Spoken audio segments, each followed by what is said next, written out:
te donne la parole. Tu peux commencer. Bon, ben merci de ton invitation.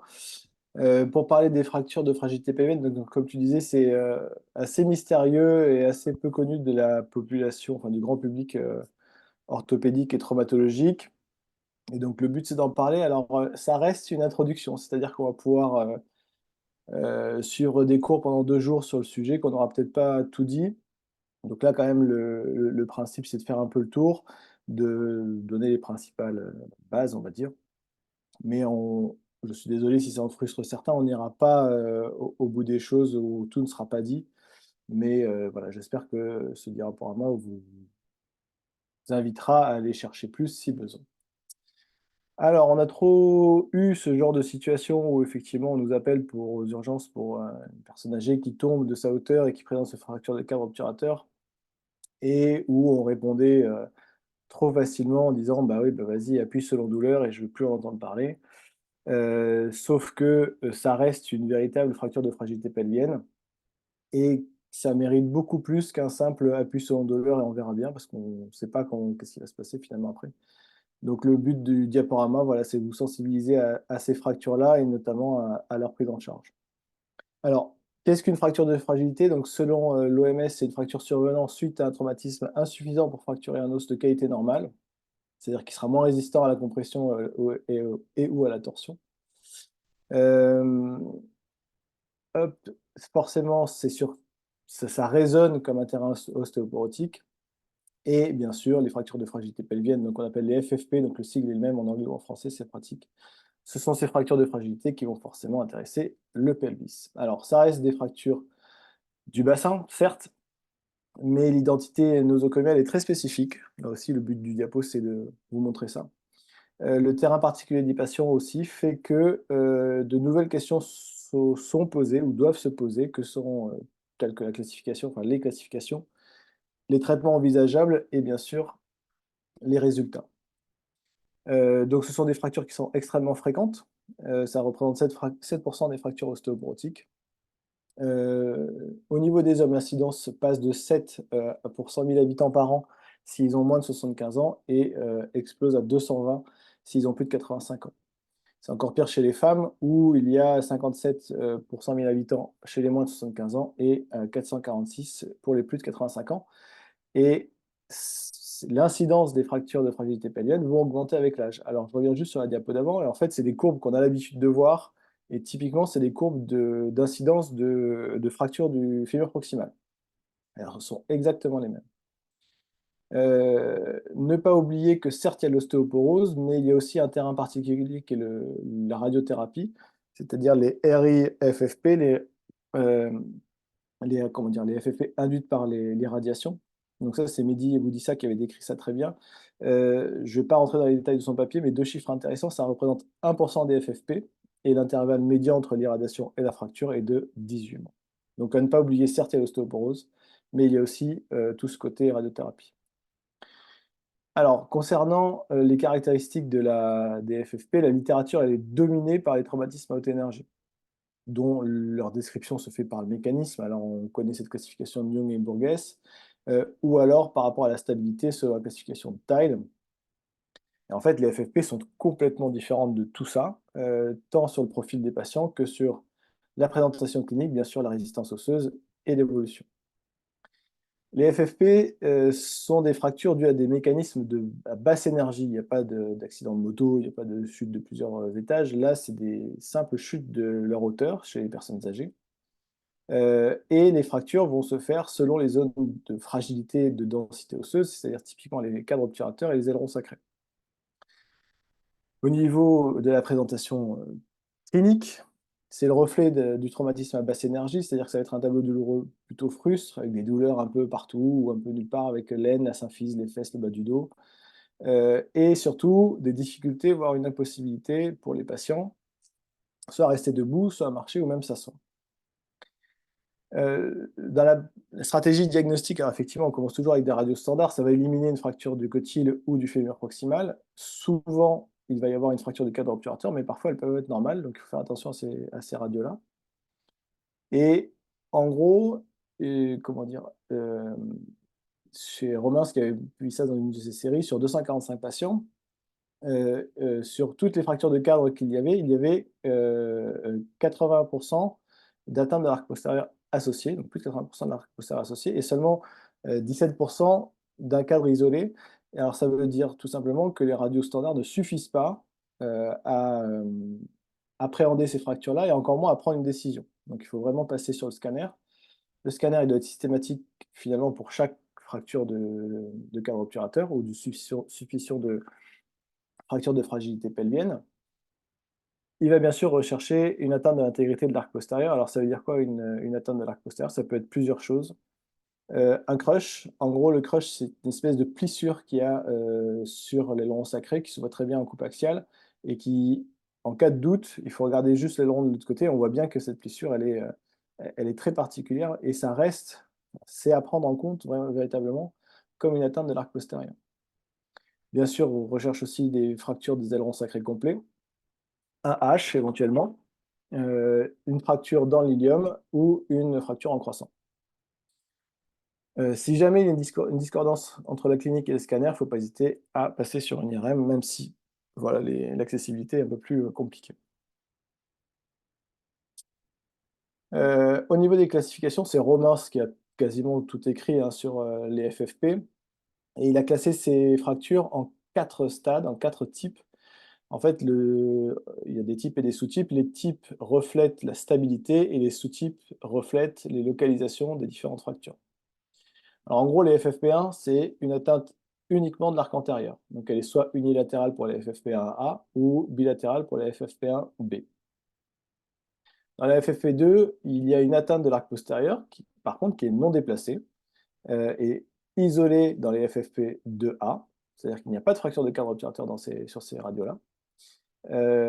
Les FF2B, vous allez trouver un cadre plus un crush derrière. Et enfin, derrière, sur les 2C, vous allez avoir un aileron, un cadre avec soit un aileron, une crescente ou une fracture de l'ilium. Voilà pour les 2C. Les FFP3, c'est une atteinte de l'arc postérieur qui est déplacée mais unilatérale, alors avec une fracture qui va passer soit dans l'ilium, soit dans la sacro-iliaque, soit dans l'aileron sacré, avec à chaque fois un cadre. Et enfin, les types 4, c'est une atteinte de l'arc postérieur déplacée, mais bilatérale, c'est ça la différence avec les FFP3. Alors effectivement, là aussi, la fracture passe soit dans l'ilium, soit dans les ailerons, soit avec localisation multiple pour les 4C. C'est une classification qui est assez simple finalement, notamment si on garde que les sous-types. Donc pour rappel, les 1, c'est uniquement l'arc antérieur, les 2, c'est l'arc postérieur non déplacé, 3, c'est arc postérieur déplacé mais unilatéral, et les 4, c'est arc postérieur déplacé et bilatéral. Alors, en termes de répartition des fractures, l'immense majorité des fractures sont des FFP1 et 2. On retrouve encore 11% de FFP3 et un peu moins de 20% de FFP4. Il y a une autre classification, alors, qui est un peu parallèle mais qui est intéressante, c'est celle de Nakatani. La classification de Nakatani va classer les fractures de l'arc antérieur, notamment du cadre obturateur, en fonction du trait de fracture, et notamment en fonction de là où le trait de fracture meurt, c'est-à-dire est-ce que c'est en dehors ou en dedans ou en regard du foramen obturateur. Ça ne change rien, on va dire, au traitement, si ce n'est que si on passe sur des vissages, ça va nous permettre éventuellement de décider si on passe sur des vissages percutanés antérogrades ou rétrogrades. Donc voilà, moi je la trouve assez intéressante, ne serait-ce que pour décrire un peu les FFP. Alors, les principes du traitement, il ne faut pas oublier que ce sont des patients fragiles qui ont de nombreuses comorbidités, qui en ont au moins une, en moyenne 3 généralement. Il faut bien prendre en compte qu'il y a des risques de complications si on part sur un traitement non chirurgical. Alors, tout ce qui est complications d'ictus, les patients qui s'abîment, les glissements, tout ce que vous voulez. Et il y a également des risques de complications si on part sur un traitement chirurgical ouvert, open. Et alors, le compromis qui est à rechercher le plus possible, c'est le traitement percutané. C'est-à-dire qu'on va quand même traiter les malades, mais en étant très peu agressif, en faisant des gestes assez rapides, pas invasifs. Donc, c'est là où c'est important. Les buts du traitement, alors il y a plusieurs bénéfices. Bénéfices primaires, alors ça c'est moi qui dis ça comme ça, mais c'est en gros les bénéfices qui vont sauter aux yeux. Déjà, il y a la diminution, voire la disparition de la douleur. Ça, c'est incroyable. il va aussi y avoir la reprise de l'appui et de la marche. Pour moi, c'est les deux plus gros bénéfices qu'il faut attendre du traitement de ces fractures-là. Les bénéfices secondaires, c'est ceux qui se voient moins, mais qui sont quand même là et qui sont quand même importants. Il y a déjà la diminution de la consommation de morphine. Alors, paracétamol, vous n'aurez pas de diminution de consommation, puisqu'en gros, c'est donné systématiquement et c'est toujours pareil. Mais la morphine, c'est assez impressionnant aussi. Il y a quand même une baisse de la consommation de morphine, ce qui est pas négligeable dans cette population. Il y a une diminution des complications, il faut rechercher une diminution des complications de décubitus, puisque forcément, si on cherche la remise en charge, l'appui, voilà, on va éviter les complications de décubitus. Et un autre bénéfice secondaire, c'est que quand vos cadres vont faire les demandes de sortie en SSR et qu'ils vont cocher la case appui, c'est vrai que ce ne sera pas la même chose qu'un patient qui ne marche pas, qui a du mal à marcher, donc il y aura des facilités de sortie d'hospitalisation. Euh, alors, au niveau des recommandations du traitement, alors les recommandations qui sont faites par Romans, notamment par rapport à sa classification. Donc les FFP1 qui sont, je vous rappelle, juste une atteinte d'arc antérieur uniquement, ils recommandent un traitement non chirurgical, c'est-à-dire une reprise d'appui et sans traitement chirurgical. Les FFP2, c'est-à-dire une atteinte de l'arc postérieur mais non déplacée, là également, ils recommandent un traitement non chirurgical, éventuellement la chirurgie percute si vraiment besoin. Le FFP3, donc c'est arc postérieur déplacé mais unilatéral, là c'est traitement percutané, éventuellement open dans certains cas, mais il faut tout faire pour le percutané. Et les FFP4, c'est-à-dire arc postérieur déplacé et bilatéral, généralement c'est chirurgie open. Voilà, si jamais il y a une occasion qui se présente pour faire du percute, bien sûr il faut la prendre, mais en gros c'est ça. Alors ce sont des recommandations effectivement du principal auteur sur le sujet. Maintenant, on a le droit de ne pas être tous d'accord et c'est bien le but du jeu. À titre personnel, moi, je ne suis pas cet arbre décisionnel. On pourra éventuellement en discuter. Mais voilà, pour quelqu'un qui commence à s'intéresser aux choses, les recommandations de traitement existent déjà. Les principes des techniques percutanées, ça va permettre d'éviter les larges incisions, les délabrements, les saignements et les procédures longues. C'est quand même pas rien, encore une fois, chez les patients fragiles. Et qui dit vissage percutané dit couloir de sécurité, et qui dit couloir de sécurité dit manipulation de l'ampli. C'est-à-dire que tous les vissages peuvent se faire sur ampli. Alors moi, je suis dans un hôpital pauvre et on n'a pas d'ampli 3D. Certes, il y a l'OARM, mais il n'est pas accessible. Donc on fait tout sous ampli. Et en gros, il va falloir apprendre à manipuler l'ampli. Alors certes, les incidences standards que sont face, plus ces deux-là, inlet, outlet. Il y a également les trois quarts à l'air, trois quarts obturateur qu'on utilise sur les chirurgies cotyloïdiennes. Mais le plus intéressant, c'est les clichés obliques modifiés, c'est-à-dire l'inlet obturateur, l'iliaque obturateur, des choses comme ça, où on va à la fois être entre l'inlet et l'outlet et les trois quarts à l'air, trois quarts obturateur. Donc en gros, il y a des incidences à trouver, à maîtriser pour pouvoir faire ces vissages. Et à partir du moment où on maîtrise toutes ces incidences, on peut mettre absolument toutes les vis qu'on veut dans les bassins. Il suffit d'utiliser les bonnes. Alors, plusieurs articles sont sortis sur comment faire, quelle vis et quel machin, quelles incidences. Donc là aussi, si quelqu'un veut commencer, il a toute la littérature à disposition. Il y a des articles qui sont très bien faits, notamment celui-là qui est vraiment très bien. Euh, voilà, pour avoir une idée des bonnes incidences et des bonnes trajectoires, des bons couloirs, pour pouvoir mettre en place les vis. Alors moi, à titre, encore une fois, personnel, j'ai eu beaucoup de mal pour celui-là. Alors au début, c'est-à-dire que là, c'est effectivement très facile sur ce bone, mais le couloir de colonne antérieure, comme ça, il n'y a pas beaucoup de place. Autant la colonne postérieure, il y a pas mal de place, mais le colonne antérieure, il n'y a pas beaucoup de place. Et là, encore une fois, sur ce bone, il n'y a pas de fracture, donc il n'y a pas de déplacement. Donc une fois qu'on a trouvé le couloir, c'est tout droit, mais moi, on a dû, pour certains cas, développer, c'est un bien grand mot, on cède d'une broche de météso pour pouvoir aller exactement là où on veut, passer les foyers de fracture et ensuite descendre notre vis sur la broche de météso. Autant sur les autres vis, on utilise toujours les broches guides, autant sur celle-là, on a arrêté d'utiliser les broches guides, on sort directement le météso, et comme ça, on est tranquille, on prend beaucoup moins de rayons, ça va beaucoup plus vite, et c'est plus simple. Au niveau des résultats, alors, les résultats, on attend quoi? On attend surtout des résultats intra-hospitaliers et des résultats extra-hospitaliers. Alors, les résultats intra-hospitaliers, c'est notamment la durée d'hospitalisation, la mortalité immédiate et les complications pendant l'hospitalisation. En extra-hospitalier, ce qui va nous intéresser, c'est la mortalité à 1 an, l'autonomie et la résidence. C'est-à-dire, est-ce qu'ils sont retournés chez eux? Est-ce qu'ils sont en maison de retraite? Est-ce que voilà, ça, c'est en gros, c'est les critères vraiment, vraiment importants sur les fractures de fragilité. Alors, en intra-hospitalier, pour les FFP1, alors je crois que comme j'ai le bandeau d'enregistrement, je ne vois pas bien, mais c'est pas grave. Pour les FFP1 en intra-hospitalier. Alors, oui, juste avant. Les résultats, on va parler des 4 types, mais je vais plus détailler, enfin m'attarder, on va dire, sur les FFP1 et 2, c'est-à-dire les plus fréquentes, en somme. Parce qu'à mon avis, c'est là où tout le game se fait, c'est-à-dire que les 3 et 4, voilà, on sait qu'il faut les opérer, alors certes, c'est du percute, mais voilà, les 1 et 2, c'est là où tout se joue parce que tout le monde n'est pas d'accord là-dessus. Donc je vais plutôt m'attarder là-dessus. Alors sur la FFP1, la durée d'hospitalisation, selon les séries, Romain se retrouve 9 et 8 jours de médiane. À voir avec les maximums, notamment à 41 et 45 jours, ça fait quand même beaucoup pour une fracture qui reste finalement de cadre obturateur, pour des patients non opérés. Donc Romain, il préconisait de ne pas les opérer. La moyenne pour Lodger, c'est un peu plus basse, c'est-à-dire à 5 jours et demi. Au niveau des décès intra-hospitaliers, Robbins et Lodger retrouvent pareil 4% de décès de mortalité, enfin d'incidence de mortalité immédiate.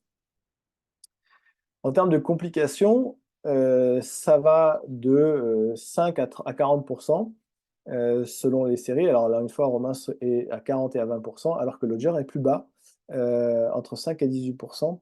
Souvent, c'est des problèmes urinaires ou des problèmes pulmonaires. Mais voilà, il faut bien garder en tête que ces malades qui ne sont pas opérés, ils n'ont pas forcément une antalgie suffisante pour ne pas se lever, pour ne pas marcher, et donc ils vont développer des complications. En post-hospitalier, pour les FFP1, la mortalité à 1 an, en gros, bon, elle est assez variable, mais Romain se retrouve 11% et 16% sur ces séries. Lodger, c'est un peu plus haut avec 20%, alors que Yoshida, lui, n'est que à 5% de mortalité à 1 an. Alors, autant 20%, c'est quand même, ça commence à faire pas mal, autant 5%, c'est quand même bien pour des patients qui finalement ne sont pas opérés. On se pose la question, effectivement, par contre, sur les 20% de mortalité des gens non opérés, mais vous voyez que les chiffres voilà, sont quand même assez variables selon la littérature.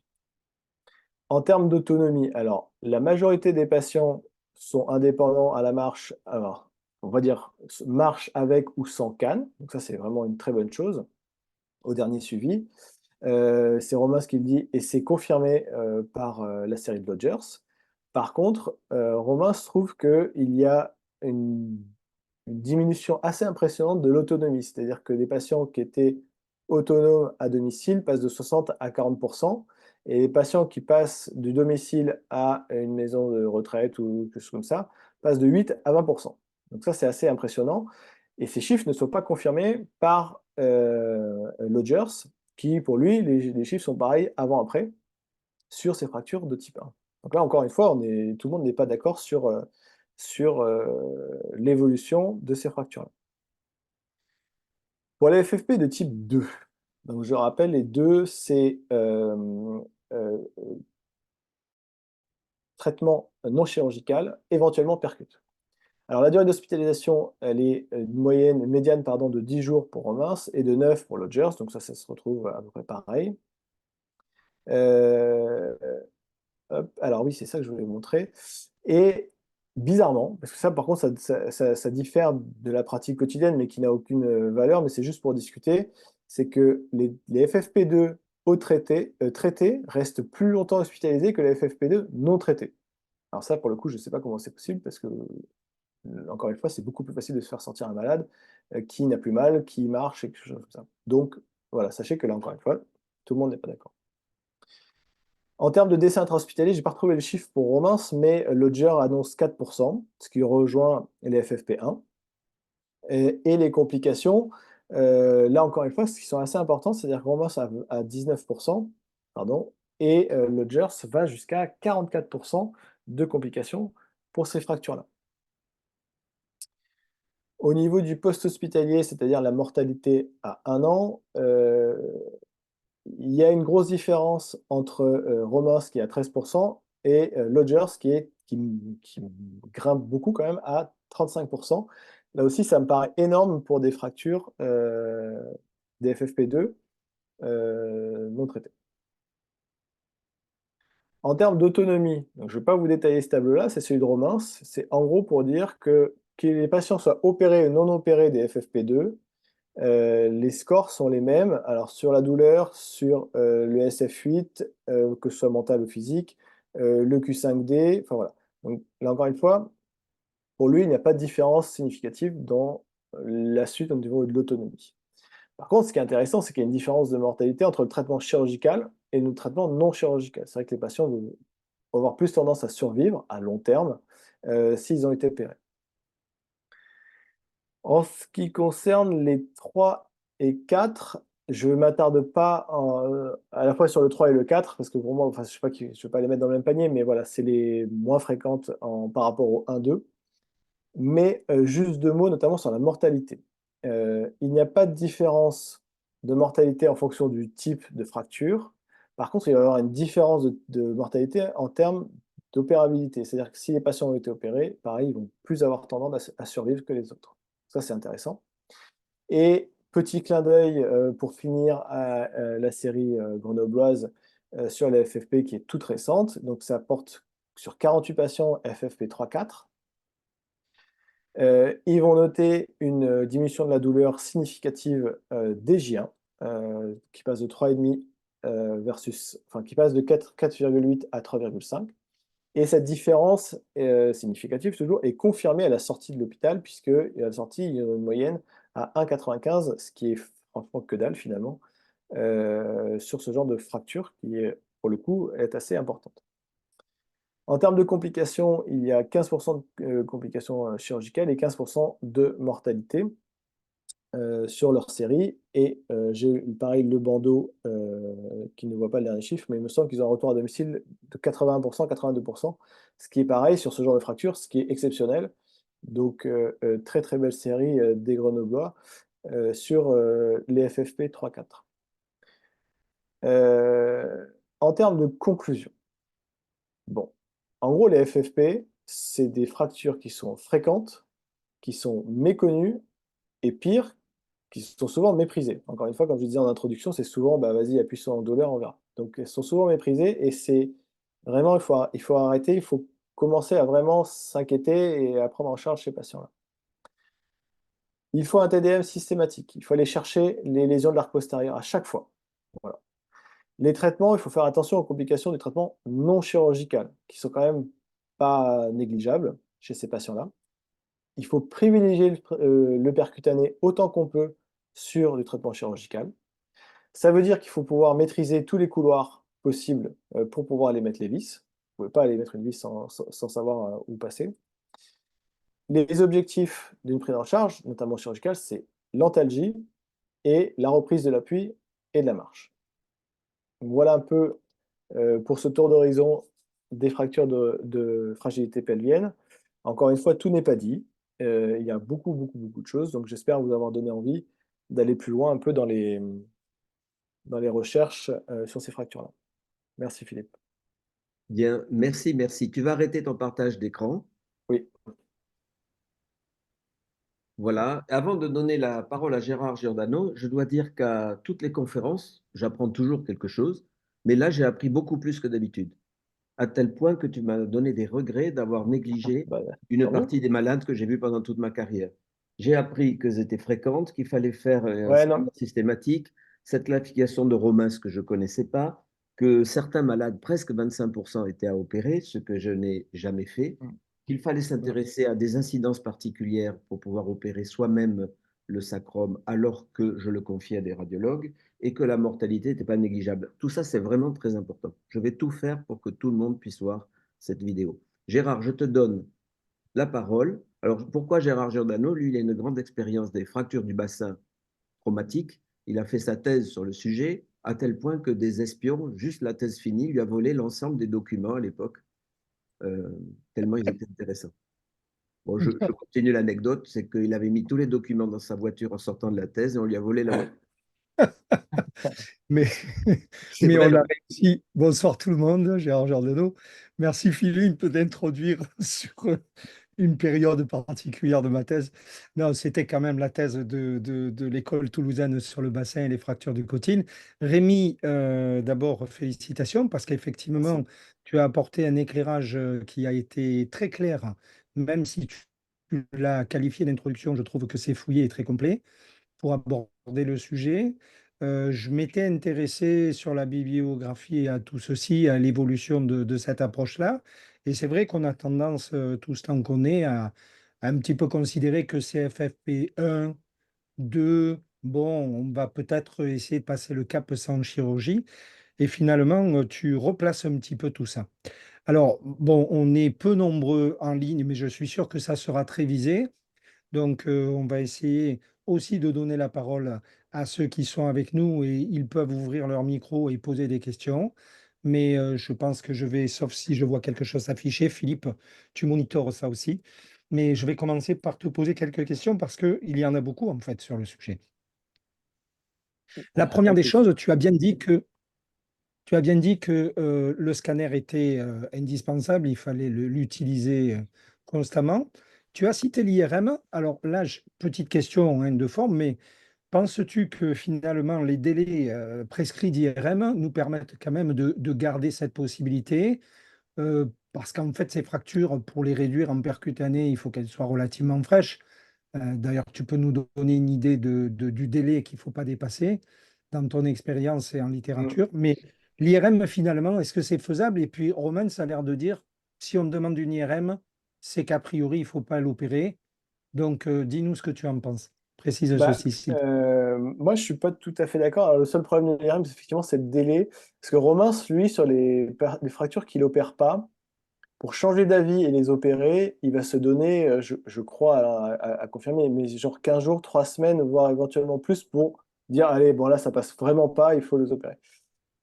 Et quand je disais que nous, on n'était pas du même, dans le même arbre décisionnel, c'est notamment les FFP1, on leur donne 3 jours. C'est-à-dire que si en 3 jours, ils n'ont pas marché, on les opère. On leur met une vis, et effectivement, ça va mieux derrière.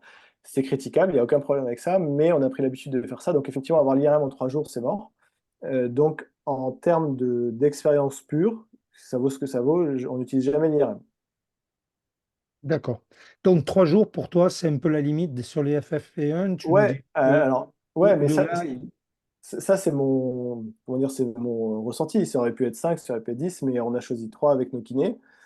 Et effectivement, les kinés vont les faire marcher une fois le matin, une fois le soir. Et au bout du troisième jour, ils viennent nous voir en disant, bah écoute, là, franchement, ça passe pas du tout. Ou alors, ouais, c'est en très bonne amélioration, je pense qu'il n'y a pas besoin de faire. Donc, il y a une vraie écoute de l'équipe des kinés, que je tiens à remercier d'ailleurs au passage, parce qu'ils font un boulot incroyable. Et il y a une vraie écoute des kinés sur. C'est presque eux qui posent l'indication finalement. Et d'accord. c'est là où c'est intéressant. Mais ce coup des 3 jours, il n'est pas du tout admis, il n'est pas du tout écrit encore pour l'instant. Voilà, on essaye d'écrire dessus, mais voilà, il n'y a rien d'officiel là-dessus. C'est juste de la pratique C'est-à-dire que pure. les non opérés, tu les fais appuyer tout de suite. Oui, Et ils y oui, arrivent ou ils n'y arrivent pas. voilà. Là, c'est important. Le deuxième élément, c'est la borne sup, en fait. Là, c'est la borne inférieure décisionnelle. La Mm. borne supérieure, quand tu as un certain déplacement, notamment arc antérieur, dont tu as bien montré techniquement, moi je trouve que c'est très intelligent et très intéressant, cette broche de météso. Euh, Quand tu as des déplacements et des diastasis, au bout de 10 jours, on pourrait penser que ça commence à être difficile à mobiliser. Donc, votre borne supérieure pour dire on peut encore y aller et arriver à réaliser, notamment sur l'arc antérieur, c'est quoi?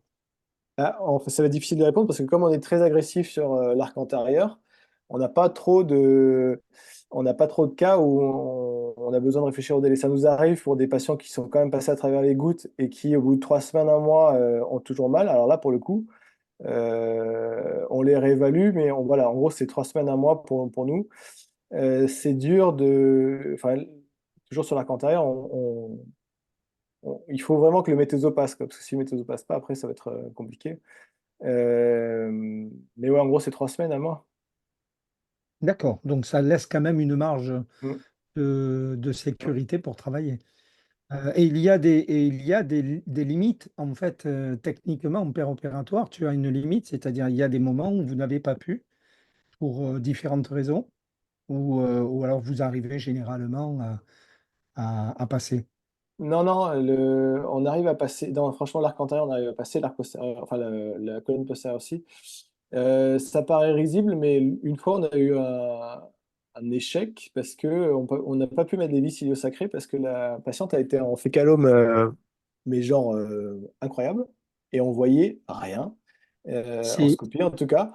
Et ça nous est arrivé une fois, on en a rigolé, mais ça nous est arrivé une fois, mais effectivement, ça peut Non, malheureusement arriver. non, non, mais là, je peux renforcer parce que j'avais fait des vissages sacro-iliaques, mais chez les polytraumatisés, parce que je m'étais inspiré de ce que disait Laude au tout début sur les visages postérieurs, hein.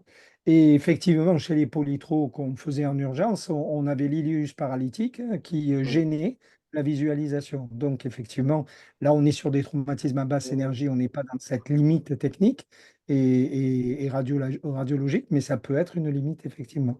Mm. Il y a des questions, je ne vois pas encore s'afficher de questions, donc je vais Moi, j'ai continuer. une petite question. Euh, Vas-y. Quand tu fais un vissage, parce que la fracture est déplacée, est-ce qu'il y a un intérêt à utiliser la table orthopédique ou tu l'utilises jamais? Bah, après, ça dépend ce qu'on appelle déplacé, ça dépend si c'est l'arc antérieur ou l'arc postérieur, mais en règle générale, on n'utilise jamais la table Jamais. orthopédique. Non. À tel point qu'il serait parfois, dans certains centres, possible de le confier au radiologue. C'est ce qu'on fait, Euh, mais c'est peut-être une délégation de tâches. non, non, alors les vissages iliosacrés sur des fractures non déplacées, ça passe sans problème, mais dès qu'il y a besoin de... Parce que, pareil, on me posait la question de mettre les vis sous arme, mais en fait, c'est compliqué de les mettre. C'est sympa de les contrôler sous arme, mais les mettre sous arme, c'est vraiment compliqué parce que souvent, le trajet, il est pas droit. Et donc, tout confier au radiologue, je suis pas sûr. Ça serait un peu... ouais.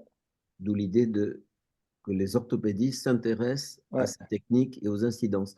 C'est pour Après, cela qu'on pourrait te redonner la parole sur la technique du vissage percutané du bassin. voilà, c'est ça.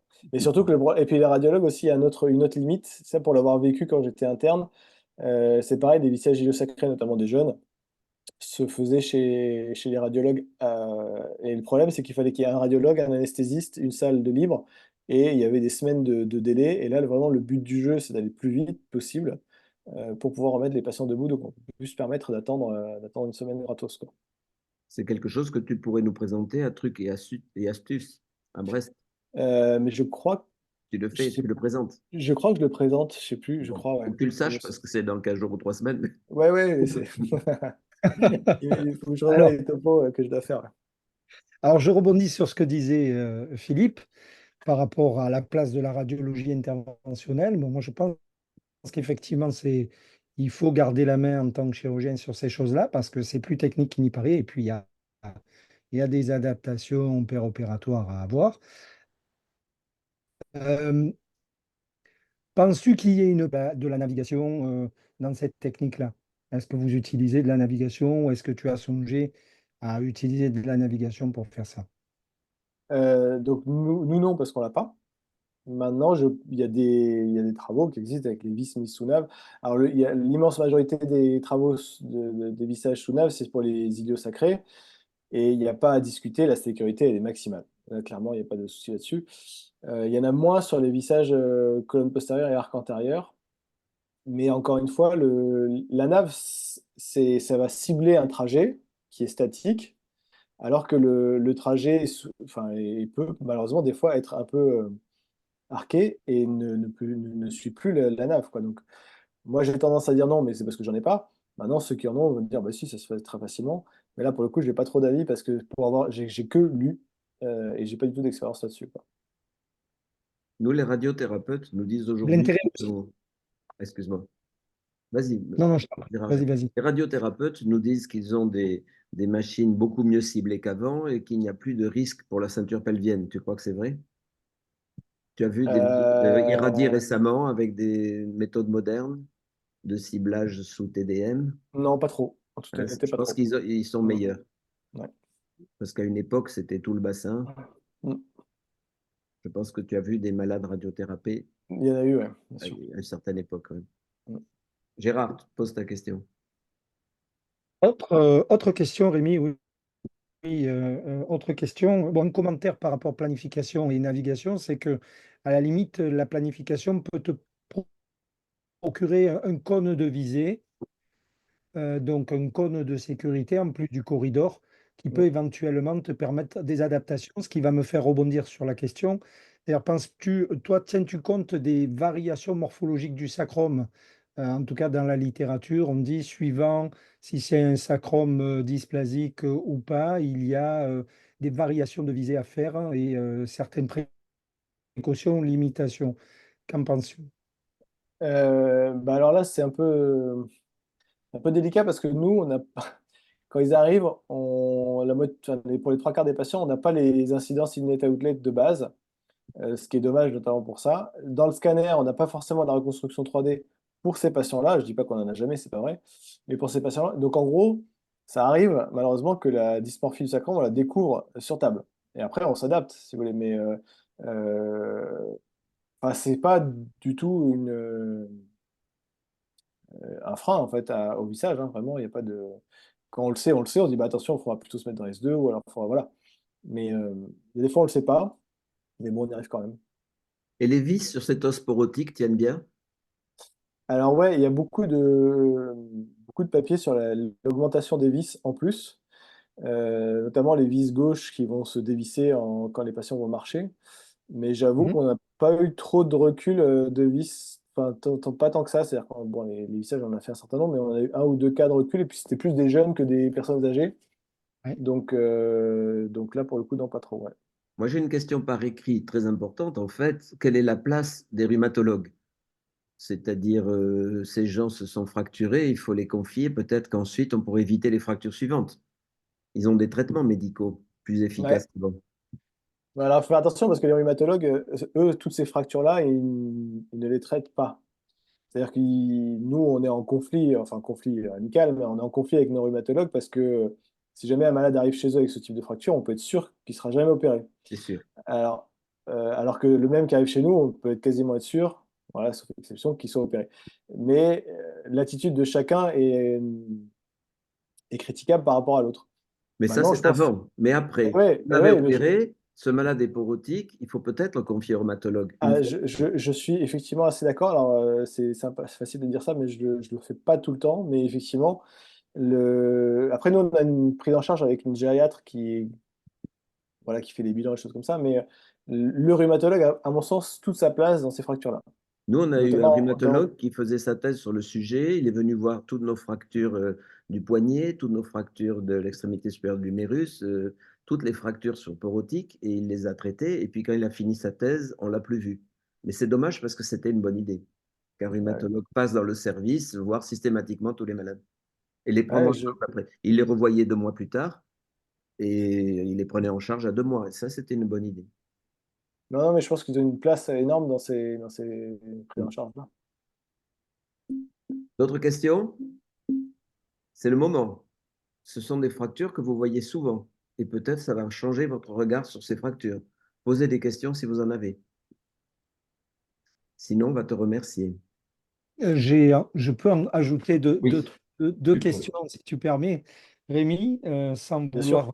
vouloir prolonger le plaisir, Non, non, mais vas-y, vas-y. mais c'est un sujet vraiment très intéressant. Alors, si on regarde la partie néoplasie, fragilité osseuse, néoplasie, et même soins de vie, soins palliatifs, penses-tu qu'il y a, ou en tout cas as-tu eu des indications soins palliatifs dans ce type de traitement?